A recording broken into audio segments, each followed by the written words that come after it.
হ্যাঁ, কি কইস বাবা, তুই এখন বিমান চালাবো? ইয়েস বাবা, আর শুধু তাই না, আমি যদি ঠিকঠাক মতো বিমান চালাতে পারি বাবা, তাইলে লাখ লাখ টাকা ইনকাম, তোমার সব স্বপ্ন পূরণ করে দেব। হ্যাঁ, যাক বাবা, হুইনা খুব শান্তি পেলাম বাবা। কিন্তু বাবা, প্রবলেম একটা আছে।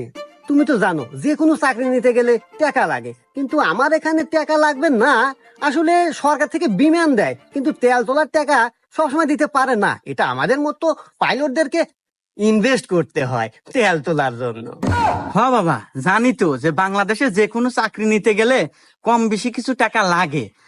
তা বাবা, তোমার কত লাগবে বাবা? আরে বাবা, ঘাবড়ানোর কিছু নাই। এই মোটামুটি মনে করো 2 লাখ টাকা হলে চলবে। আসলে বাবা, বর্তমান যুগে চাকরি নিতে তো 15-20 লাখ টাকা লাগে। সে আন্দাজে তো 2 লাখ টাকা কমই আছে। কিন্তু তুই তো বাবা আমার অবস্থা বুঝিস, 2 লাখ টাকা আমার কাছে মেলা টেহা, এই মুহূর্তে তো গোছ নাই।